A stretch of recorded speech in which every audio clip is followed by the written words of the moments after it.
10 reasons why 2021 will be a great year for F1, and let's jump right into it. So, at our number 1 reason, we have the midfield, because it is going to be very close next year. Now, I estimate that within the midfield area, you're going to have Williams, you're going to have Ferrari, you're going to have Alpine, you're going to have McLaren, and you're going to have Aston Martin, along with AlphaTauri at times. That's a lot of teams, and not to mention the fact that, you'll even have Haas and Alfa Romeo. If the Ferrari engine is good enough, popping into that midfield once in a while. They all have something to prove, all of these teams. People like Aston Martin, Alpine, and McLaren, they want to prove that they're part of the Big Three, and whichever one of those gets third place next year really is cementing themselves as part of the Big Three. However, as I've said in my predictions video, I believe it's going to be McLaren, and I believe they could even overtake Red Bull next year. So you'll have to see the predictions video to understand where I am on that thought.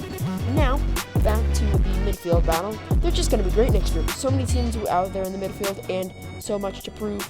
There's no reason why it won't be great in the midfield.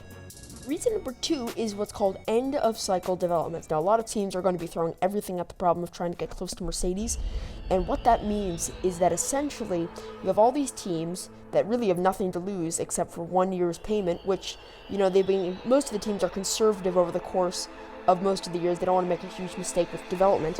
However, when there's 1 year left in the development cycle in F1, most teams just throw everything at a problem, take some risks, and it'll be interesting to see whether Mercedes will be on top or have the best car. Aerodynamically, it's clear that Red Bull will probably be on top next year, but then again, there may be an instability in the car. You never know. At the beginning of this year, they had an instability, so it'll be crazy to see at the start of the season what's going on. Now, another thing I'm really, really excited for are some of the new drivers, like Mick Schumacher and that new guy, that F2 driver. Oh, what's his name?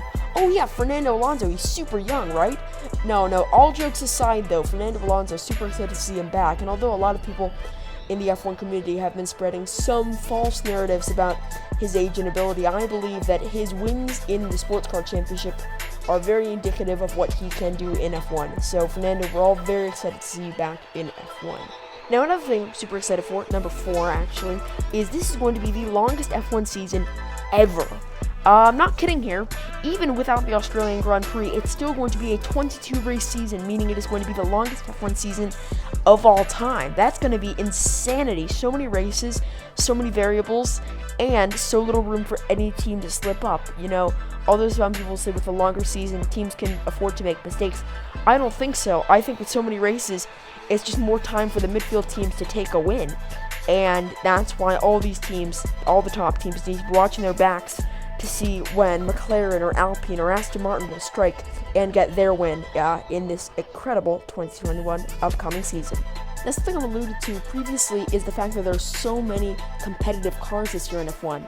I estimate that McLaren will probably be ahead near the end of the season of Red Bull, and although that prediction has a lot of backlash, you just need to look at the facts.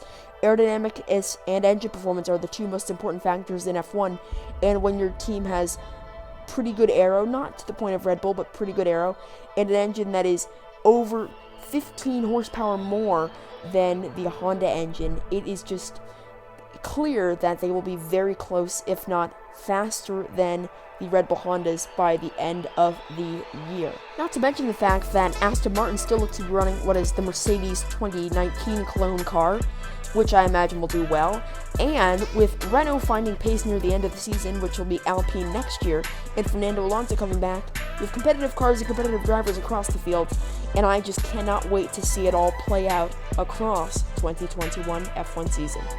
Now, something else I'm really excited to see is Sebastian Vettel back in a competitive car. If he's allowed to do what he wants to in Aston Martin and have the setup that he wants, he has a very distinctive driving style that needs a very distinctive F1 setup, and when he gets it, he shines. Think Germany 2019, think, all of his Red Bull years. Once he was allowed to set up the car the way he wanted, he can always achieve great results. And although people believe that he was conclusively beaten by his teammate Charles Leclerc, which in some cases is true, putting Vettel in a car with a Mercedes engine is just going to be a super interesting thing next year, and he will conclusively beat Stroll. So that's very exciting. Anyways, Another reason I'm super excited for 2021 is, although it may seem bold to give Fernando Alonso an entire section just about him, I think he deserves it. Honestly, he's super polarizing as a character in F1, but he's always very interesting. His driving style is exceptional in the way that he can stall the front end and then pull it back onto the racing line. I've never seen another driver do that. It's truly exceptional watching him drive some of the older F1 cars, 2000s in the old groove tire era, and the 2010s with Ferrari. I mean, it's just going to be so dramatic watching him back in F1. That's why he truly does deserve a spot on this list.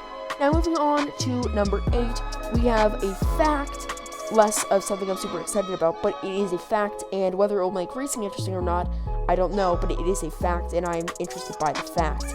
It is the fact that most of the F1 cars by the end of the season will have recovered all the downforce they lost by the 2021 regulations. Now, they limit the floor and some areas on the car.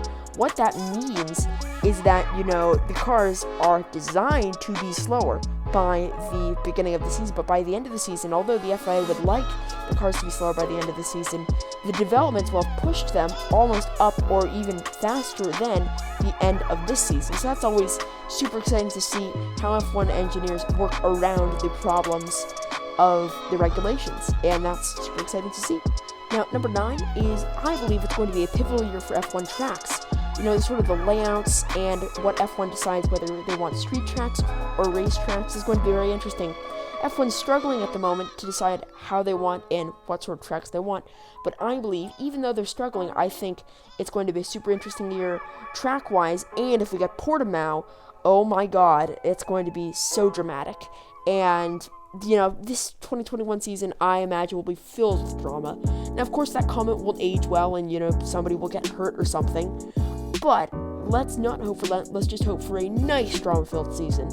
Not 2019, 2020, or any of the other bad drama-filled seasons.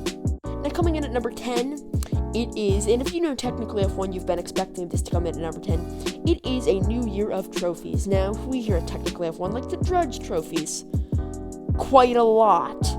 But anyways, beyond the fact that we take issue with a lot of the Heineken trophies, mainly just because they're basic, horrible, and should not have a place in F1, we're excited to see here at Technically F1 what sort of things are going to be coming in terms of trophies. Will they become better? Are we going to get more classical designs? What are we going to get in terms of trophies? And it's always super exciting to see what the designers of the trophies come up with. Always very innovative. And don't forget, after the races, when we do race reviews, we will always mention the trophies. Anyways, thank you for watching this Technically F1 video. If you did enjoy it, please do subscribe. We have some more interesting stuff coming up on the Australian Grand Prix. We're going to keep covering that, just to keep you up to date on what's going on with the Australian Grand Prix. Thank you. Goodbye.